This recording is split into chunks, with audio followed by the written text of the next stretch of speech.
நான் ரேகாமணி, ஆன்மீக சொற்பொழிவாளர். முண்டாசு கவியாய், முறுக்கு மீசைக்காரனாய், பெருவிழிகள் உயர்த்தியவனாய், புரட்சியாளனாய் மட்டும் பாரதி கவிதைகளை பாடவும் எழுதவும் இல்லை. காலத்தால் அழியாத, காவியங்களில் நிற்கக்கூடிய, கசிந்துருகக்கூடிய காதல் கவிதைகளையும் அவர் படைத்திருக்கிறார். குயில் பாட்டு என்கின்ற அற்புதமான தலைப்பில் அவர் எழுதியிருக்கின்ற கற்பனை கலந்த அந்த காதல் ஓவியமானது வெறும் கற்பனையாக நாம் சிந்திக்கக்கூடிய ஒன்றாக இல்லாமல் வாழ்க்கையோடு ஒன்றி போகின்ற ஒன்றாகவே இருக்கிறது.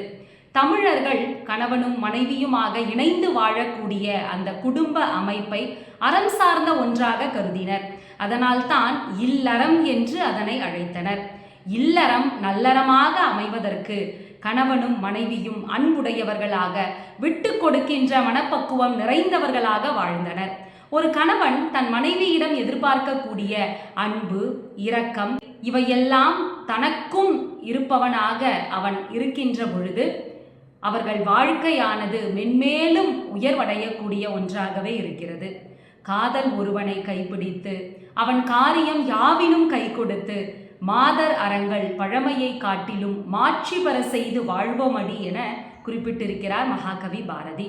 காதலித்து ஒருவனை கரம் பிடித்து அவன் வாழ்வில் உயர்வதற்கான எல்லாவற்றையும் செய்யக்கூடியவள் பெண்.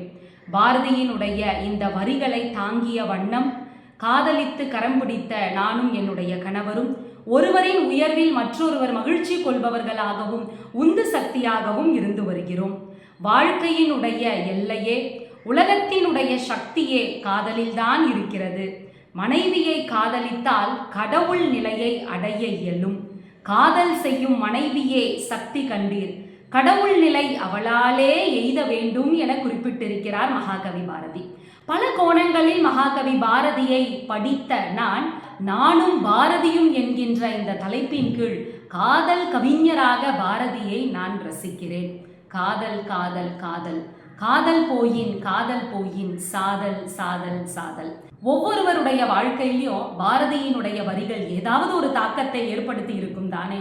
நீங்களும் பாரதியும் நானும் என்கின்ற தலைப்பில் கருத்துக்களை பதிவு செய்ய விரும்பினால், பகிர விரும்பினால், நமது சம்ஸ்கார் பாரதி நண்பர்கள் பாரதி விழா கொண்டாட்டத்திற்காக நானும் பாரதியும் என்ற தலைப்பில் பிரச்சாரம் நடத்தி வருகிறார்கள். அவங்க பேஜ்ல போயிட்டு உங்களுடைய கருத்துக்களை நீங்கள் பதிவு செய்யலாம். அவங்க பக்கத்தை நீங்க டேக் செய்து நானும் பாரதியும் என்ற தலைப்பில் உங்களுடைய கருத்துக்களை பதிவு செய்யலாம்.